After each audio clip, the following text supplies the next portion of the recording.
Assalamualaikum warahmatullahi wabarakatuh.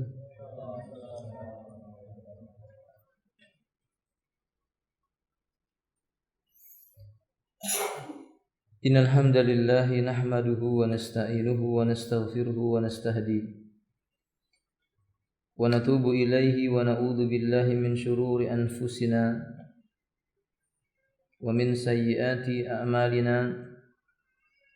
Man yahdihillahu fala mudilla lahu wa man yudlilhu fala hadiya lahu. Asyhadu an la ilaha illallah wahdahu la syarika lahu wa asyhadu anna Muhammadan abduhu wa rasuluh. Allahumma salli ala Muhammadin wa alihi wa sahbihi wa man tabi'ahum bi ihsan ila yaumiddin, amma ba'd. Ikhwati a'azzanillah wa iyyakum, nuwasil an naqra' min kitab Ar-Rahiqul Makhtum. والآن في الفصل المؤاخذ بين المسلمين. أخينا فاضل تفضل أنت اقرأ. Berkata penulis rahimahullah, mempersaudarakan sesama kaum muslimin. Di samping membangun masjid sebagai pusat perkumpulan dan persatuan, Nabi SAW juga melakukan langkah lain yang merupakan sesuatu yang paling indah yang pernah ditorehkan oleh sejarah, yaitu mempersaudarakan antara kaum muhajirin dengan kaum ansor. Ibnu Qayyim rahimahullah berkata, kemudian Rasulullah SAW mempersaudarakan antara kaum muhajirin dan ansor di rumah Anas bin Malik. Mereka berjumlah 90 orang. Separuhnya berasal dari kalangan muhajirin dan separuhnya lagi dari kalangan ansor. Beliau mempersaudarakan di antara mereka untuk saling memiliki dan saling mewarisi setelah mati tanpa memberikannya kepada kerabat. Hal ini berlangsung hingga terjadinya perang Badar. Namun setelah Allah menurunkan ayat wa ulul arhami ba'duhum aula bi ba'd, orang-orang yang mempunyai hubungan kerabat itu sebagiannya lebih berhak terhadap sesamanya daripada yang bukan kerabat, maka hak saling mewarisi itu dihapus sementara akad persaudaraan tetap berlaku. Ada riwayat yang menyatakan bahwa beliau mempersaudarakan untuk tahap kedua antara sesama kaum muhajirin. Namun riwayat yang valid adalah riwayat pertama. Kaum muhajirin tidak membutuhkan ikatan persaudaraan dengan telah eksisnya persaudaraan Islam, persaudaraan serumah dan kedekatan nasab. Hal ini berbeda dengan bila ia terjadi antara kaum muhajirin dengan ansor. Nah, qala muallif rahimahullah ta'ala, muallif menyebutkan wa kama qama an-nabiy sallallahu bi bana'il masjid.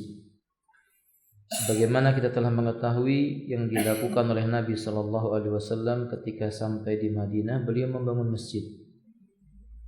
Masjid sebuah markazut tajammu, pusat berkumpulnya kaum muslimin untuk menyatukan hati.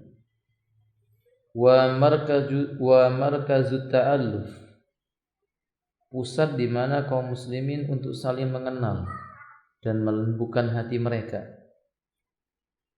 Qama bi amalin akhar, ada lagi satu terobosan dari Nabi sallallahu alaihi wasallam yang menakjubkan, min arwa'i ma ya'siruhu tarikh, dalam sejarah Islam yang kita kenal, ini sejarah yang agung. Huwa amalul mu'akhad bainal muslimin, bainal muhajirin wal ansar.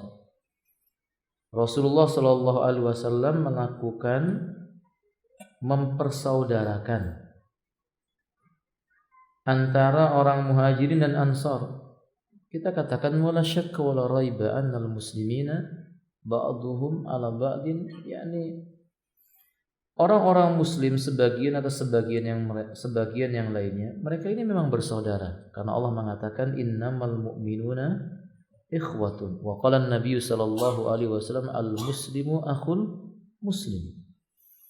Allah mengatakan sesungguhnya orang yang beriman itu bersaudara. Nabi berkata seorang muslim saudara bagi muslim yang lainnya.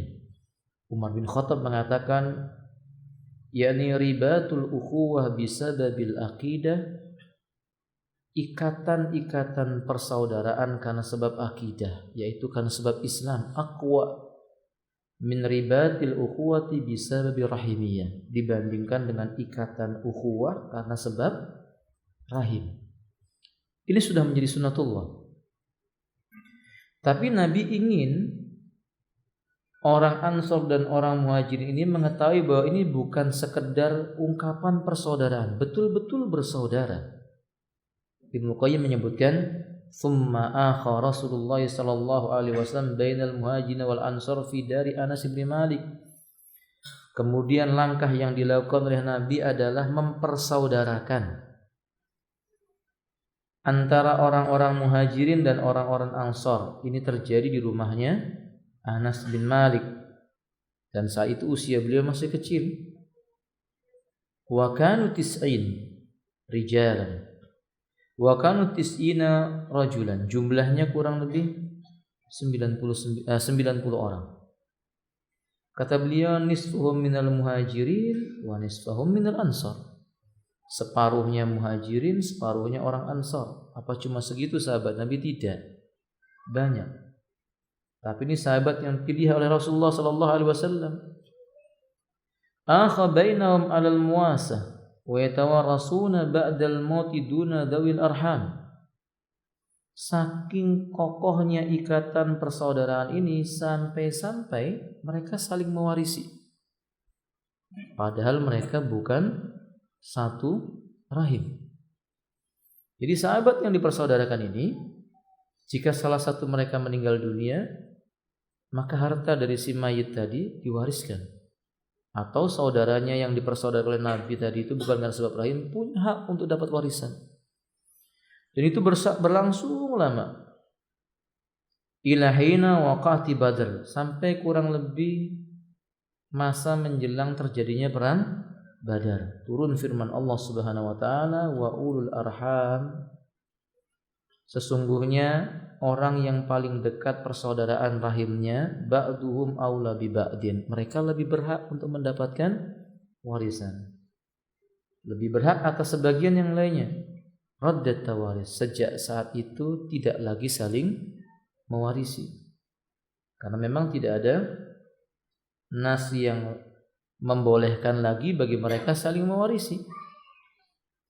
Tapi hikmah yang bisa kita ambil, ini menunjukkan kuatnya persaudaraan kaum muslimin saat itu.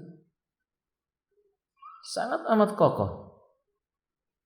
Bahkan dalam riwayat yang sahih dikeluarkan oleh Al-Imam Al-Bukhari, annahum lamma qadamul Madinah, ketika orang-orang Muhajirin sampai di kota Madinah, akha Rasulullah sallallahu alaihi wasallam baina Abdurrahman wa Sa'ad ibn Rubayy. Nabi mempersaudarakan seorang Muhajirin yaitu Abdurrahman ibn Auf dengan seorang Ansar bernama Sa'ad bin Rubayy. Ada yang membaca Sa'ad ibn Rabi. Faqala li Abdurrahman, Sa'ad berkata kepada Abdurrahman, ay ibn Auf, inni aksarul ansar malan, sesungguhnya aku termasuk orang Ansor yang paling banyak hartanya. Faksim mali nisfaini wali imra'atani. Kata beliau, kita bagi saja hartaku ini, 2 bagian, separuh untukku, separuh untukmu. Undur ya ikhwah, perhatikan ya ikhwati azani Allah wa iyyakum, ini datang dari hati yang sangat lembut, yang sangat yakin dengan yang datang dari Rasulullah. Tidak mungkin kalau lelaki ini tidak yakin dengan apa yang dibawa oleh nabinya, lalu dia berkata, aku termasuk orang yang paling banyak harta, kita bagi 2 saja. Harta ini untukku dan untukmu. Tidak pernah kita seperti ini kepada orang-orang lain. Mungkin kita termasuk pada hari ini golongan yang bakhil, yang kita mengetahui bahwa Muslim itu bersaudara, tapi mungkin kita memicingkan separuh mata kita, salah satu dari mata kita. Tapi mungkin kita menutup sebagian dari telinga kita, salah satu dari telinga kita. Tapi mungkin kita berpura-pura tidak tahu karena penyakit hati dalam diri kita terhadap saudara-saudara kita. Lelaki ini tidak. Ia mengatakan inni aksaru, aku ini sesungguhnya termasuk yang paling banyak ansar, al-ansari malan, orang ansar yang dari segi harta. Sudah bagi saja vaksin mali. Ayo kita bagi dua, nisfain, dua bagian. Walim ra'atani, enggak cukup sampai di situ. Ia mengatakan aku punya 2 orang istri. Akhi, di antara manusia yang dicintai oleh manusia di muka bumi ini adalah istri. Dan istri bagian dari tanda kekuasaan Allah. Karena istri itu dengan izin Allah mendatangkan ketenangan buat suami. Sahih? Mad dalil, apa dalilnya?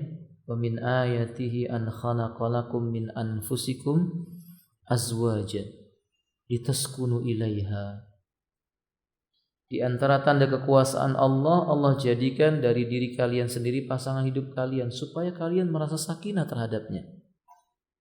Akhi fillah, Nabi SAW pun menyebutkan wa ju'ila wa hubbibu ilayya min umurid dunyakum isnataini, 2 hal yang dijadikan oleh Allah aku menyukai dari urusan duniamu. Yang pertama kata Nabi at-tib, memakai wewangian. Yang kedua kata Nabi an-nisa, yakni menikah.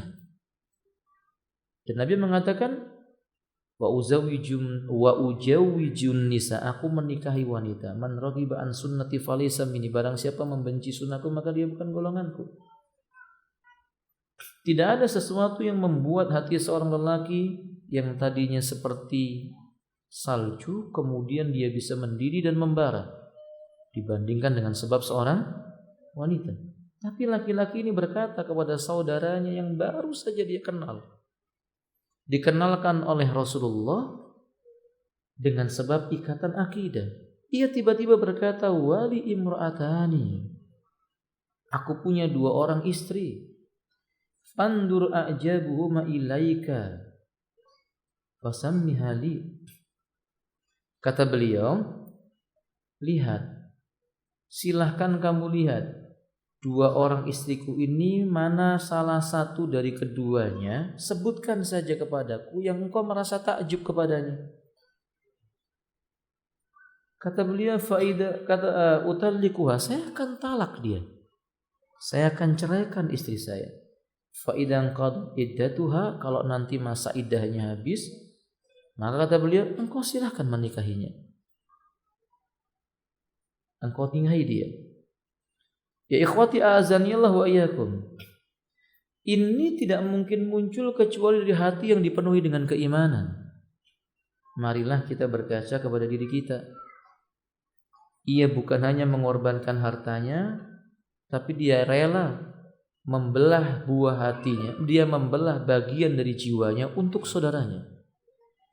Kita lihat hari ini, undur ikhwanana mustad'afina minal muslimina fi Syam, fi Ghauta aw misla dhalik. Am humul minal mu'minin? Al-jawab, hum minal mu'minin. Lihatlah saudara kita yang ada di Syam. Apa kita kurang yakin mereka itu seorang mukmin? Humul mu'minun ya ikhwan. Wandur ikhwanil mustad'afina fi Burma. Lihat saudara kita yang ada di Burma. Apa kita kurang yakin mereka mukmin? Humul mu'minun. Mereka orang-orang yang beriman ya ikhwati. Undur ikhwanina fi Filistin al-mustad'afin. Lihat saudara kita yang ada di Filistin yang sedang lemah dalam kondisi terdesak, terjajah oleh orang-orang Yahudi laknatullah alaihim. Apa kita orang yang yakin mereka itu orang yang beriman? Humul mu'minun ya ikhwati. Aw fanduru ikhwaninal muslimina fi biladina hada. Coba lihat saudara-saudara kita yang di negeri kita ini, yang mustad'afin, dari golongan orang-orang yang lemah, yang tidak bisa mengecam pendidikan, yang berdiri di pinggir jalan, yang dia sendiri tidak tahu apa tujuan dia memperjualbelikan barang yang di tangan mereka. Yang dia tahu yang penting saya bisa hidup. Terbetik enggak di hati kita terhadap mereka? Tentang firman Allah Subhanahu wa taala, innamal mu'minuna ikhwah. Sesungguhnya orang yang beriman itu bersaudara. Akhi fillah, Seorang Abdurrahman bin Auf tidak meminta kepada seorang yang bernama Sa'ad ibn Rubai atau ibn Rabi. Tidak meminta.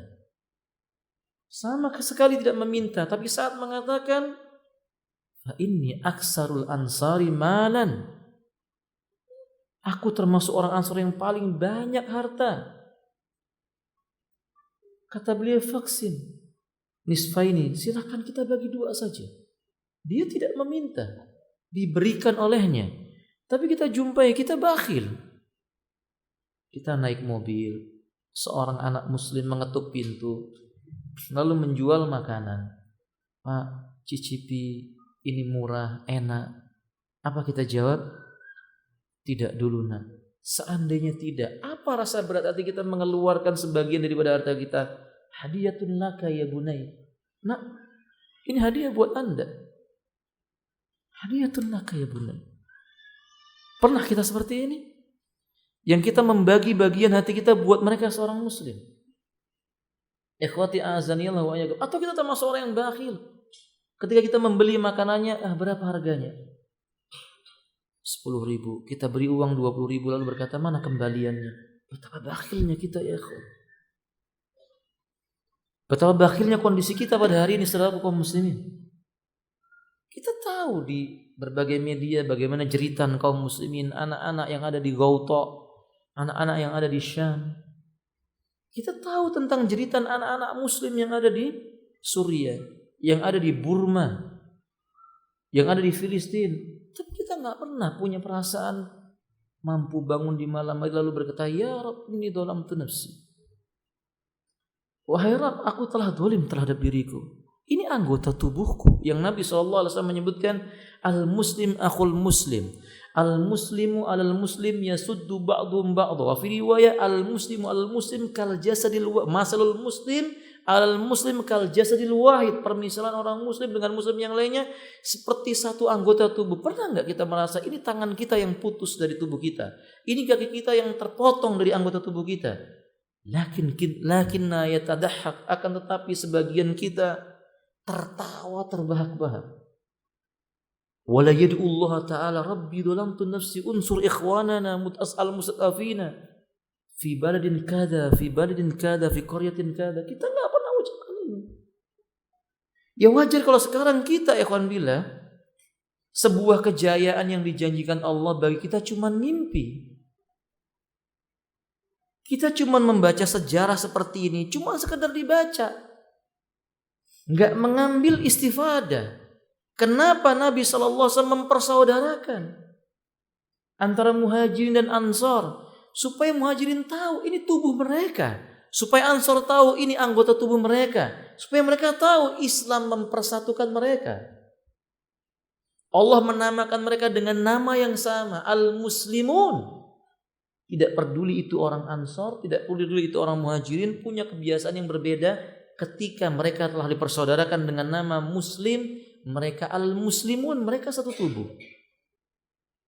Ini yang membuat kaum muslimin pada masa Rasulullah SAW, mereka satu sama yang lainnya faham, tidak bisa ditinggalkan sebagian yang lainnya. Ada salah seorang sahabat, ikhwati azan, yang dipersaudarakan oleh Rasulullah SAW. 3 hari tidak bertemu dengan saudaranya. Maka dia jatuh sakit. Karena saudaranya sedang safar. Ia khawatir apakah saudaranya ini selamat di perjalanan.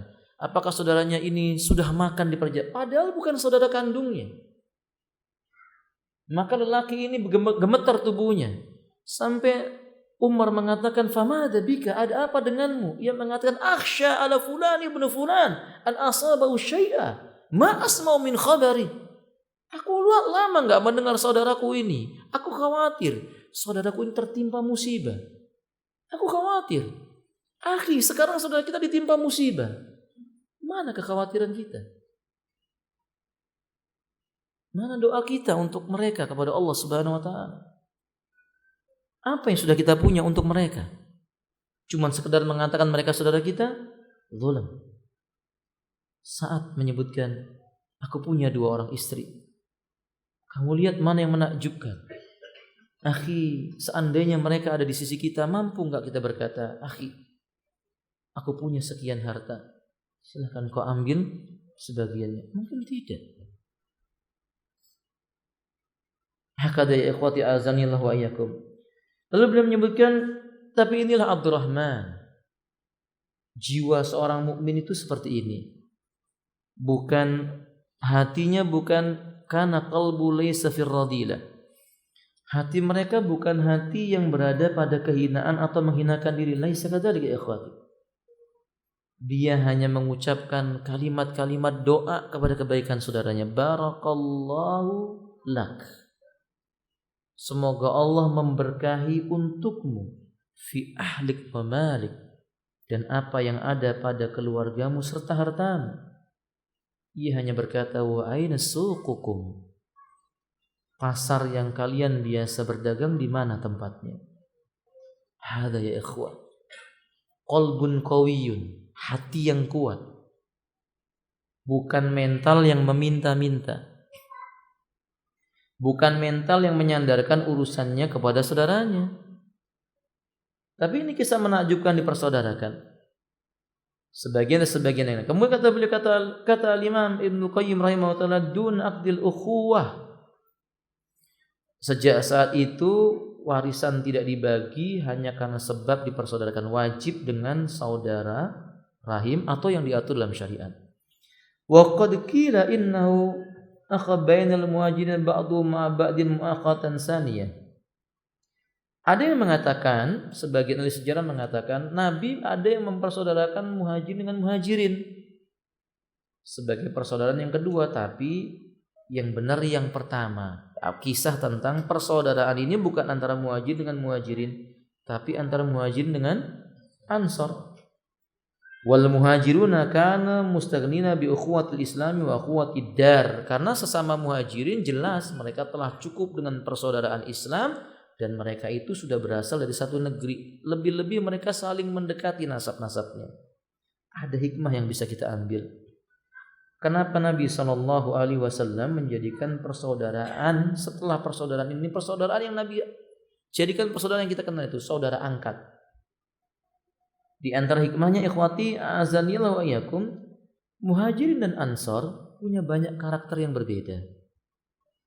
Dan ini ma'ruf. Karakter muhajirin umumnya sedikit agak keras. Bahasa kita apa namanya ikhwan? Pikir belakangan. Sedangkan orang ansar ini karakternya lebih hatinya lebih lembut. Dikhawatirkan berkumpul dalam sebuah tempat, kalau mereka tidak dipersaudarakan akan terjadi asobiyah golongan, dan itu terjadi.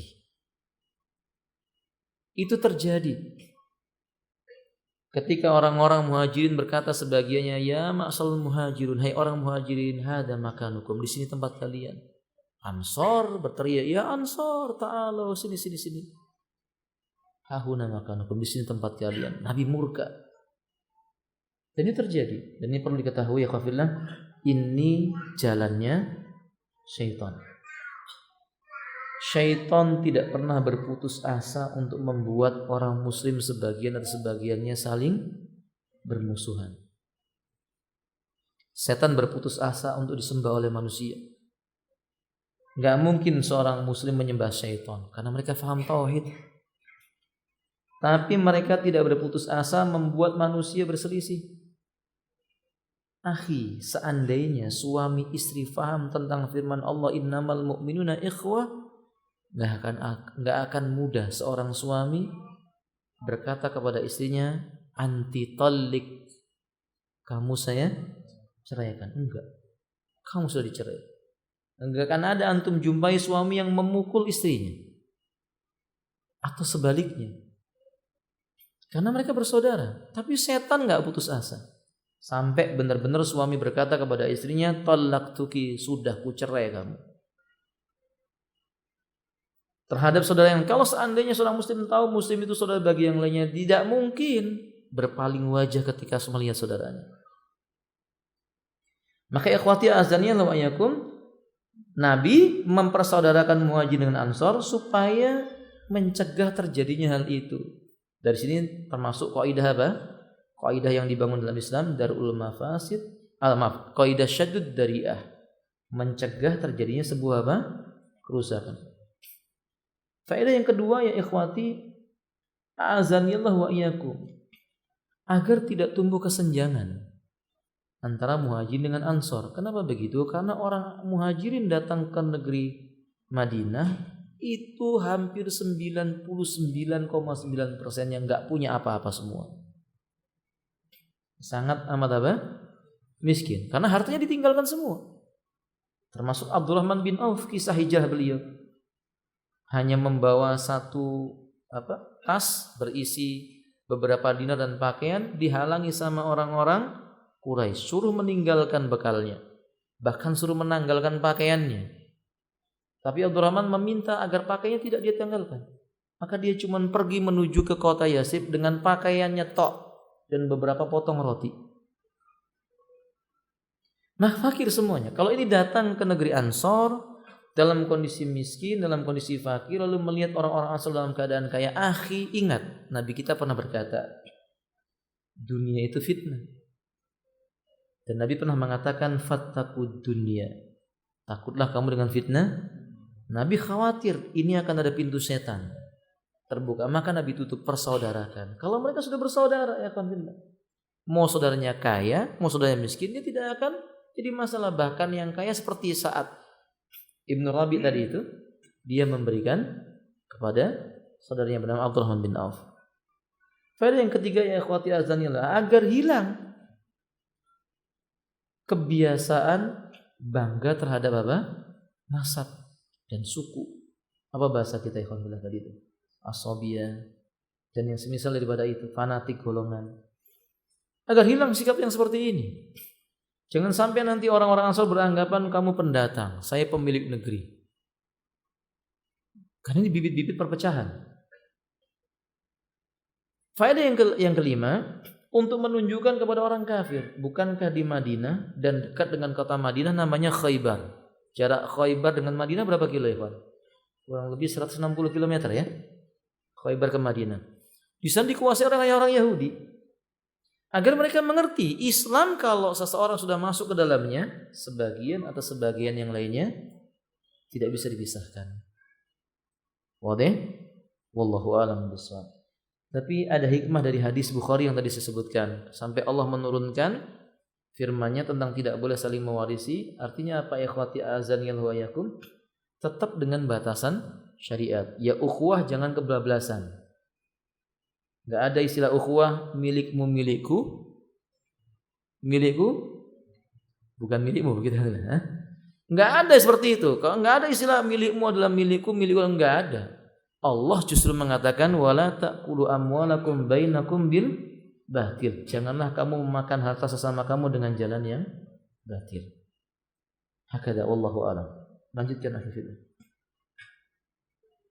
Persaudaraan ini mengandung pengertian leburnya fanatisme jahiliyah dan gugurnya perbedaan-perbedaan nasab, warna kulit, dan tanah air, sehingga dasar wala dan barok hanyalah Islam. Nah, di antara hikmah daripada persaudaraan ini, persaudaraan bukan karena sebab fanatisme golongan, nasionalisme ataupun kesukuan, enggak. Tapi betul-betul ini karena Allah, supaya manusia mengetahui kalau mereka membenci atau mencintai, malah mereka itu melakukan wala ataupun sikap bara, betul-betul karena atas dasar Islam. Wallahu a'lam. Fadhal. Sifat istar atau mementingkan kepentingan orang lain atas diri sendiri, saling memiliki dan keakraban berpadu di dalam persaudaraan ini dan mengisi kehidupan masyarakat baru tersebut. Dalam kitab Fiqhus Sirah halaman 140 sampai 141 disebutkan wa kanat awatiful isar. Persaudaraan ini untuk menunjukkan apa? Sikap al-isar. Apa isar itu? Mendahulukan orang lain. Seperti yang terdapat dalam hadis Bukhari tadi itu. Dan memang ikhwan, sejarah Islam menunjukkan setiap muslim pasti mendahulukan saudaranya dibandingkan dirinya sendiri. Antum ingat kisah para mujahidin di zaman Rasulullah? Di antara mereka ada yang hampir wafat lalu berkata, air, aku membutuhkan air. Ketika air itu sudah mau dituangkan ke mulutnya, dia melihat saudaranya mengeluh. Mana air? Saya butuh air. Tidak jadi teguk. Diberikan kepada sebelahnya. Terus berputar sampai kembali kepada yang pertama. Belum ada yang minum semuanya, tapi yang pertama sudah meninggal dunia. Lebih mendahulukan orang lain. Faedahnya, ini yang namanya hakikat bersaudara. Memahami saudaranya karena Allah. Bukan bukan menginginkan saudaranya memahami dia. Memahami saudaranya karena Allah Subhanahu wa taala. Meninggalkan hal-hal yang merusak persaudaraan supaya terbentuk masyarakat baru yang lebih mementingkan agama Allah dibandingkan urusan dunia mereka. Lanjutkan ya akhi.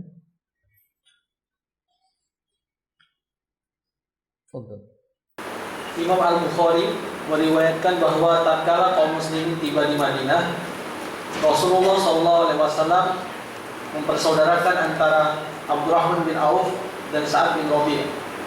Lantas dia berkata kepada Abdurrahman, sesungguhnya aku orang Ansor yang paling banyak hartanya, maka bagilah hartaku itu menjadi dua.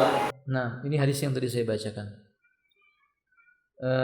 Alhamdulillah ala kulli hal. Jadi yang dilakukan Nabi SAW, kesimpulan dari penjelasan ini, yang kedua yang dilakukan Nabi adalah mempersaudarakan. Yang bisa kita ambil hikmah, begitulah kita bila ingin membangun masyarakat, bangun dulu markasnya, yakni masjid. Ingat ya, markas ini bahasa Arab. Jangan sampai nanti dianggap markas ini sebuah tempat menyusun kekuatan perang, ada simpen senjata, enggak. Nanti antum diselidiki orang. Sampai ada seorang teman menyebutkan ma'hadnya di nama Al-Markas, didatangi terus sama karena istilah markas kan ini identik dengan persiapan mau bukan itu. Markas maksudnya tempat orang berkumpul, menimba ilmu dan mengambil segala macam kebaikan. Itu yang dilakukan yang pertama. Yang kedua baru memperkenalkan sesama, ini penting. Dulu pernah dimulai oleh Ustaz Muflih Hafizahullah Ta'ala. Saya menyarankan diulangi lagi.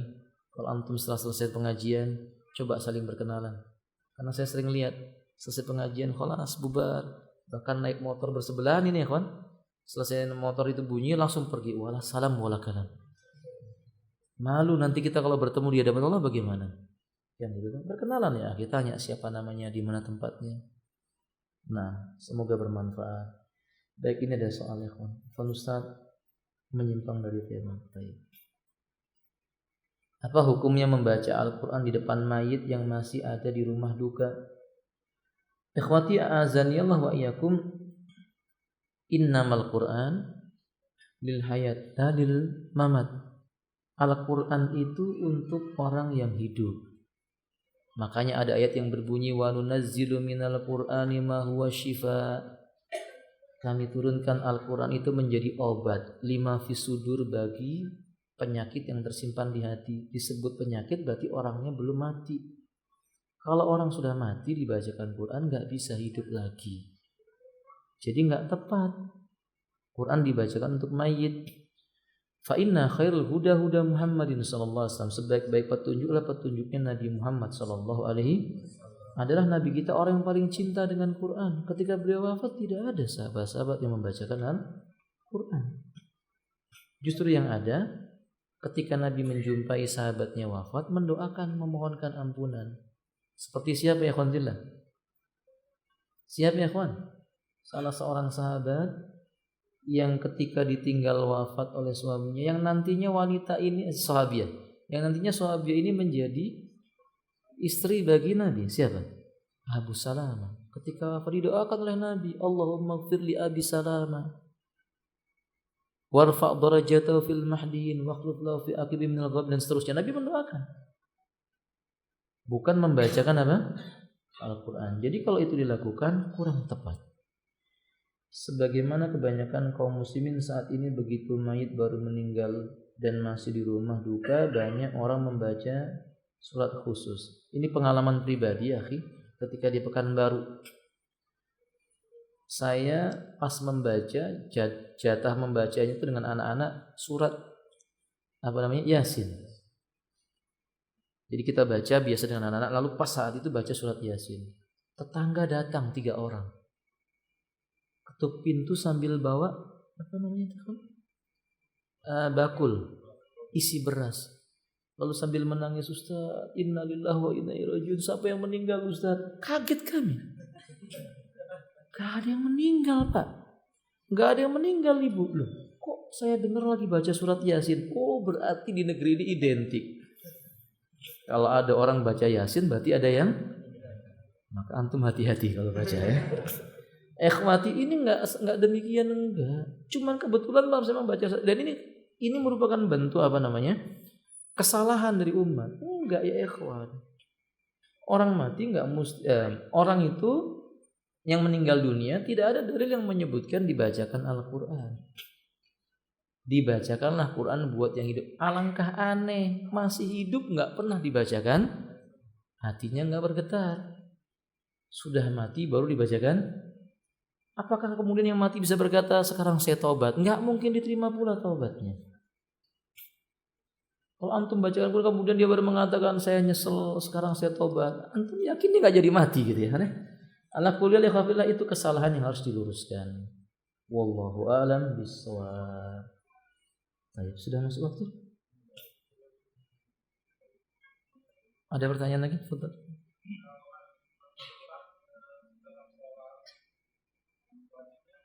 Gimana saudaraku?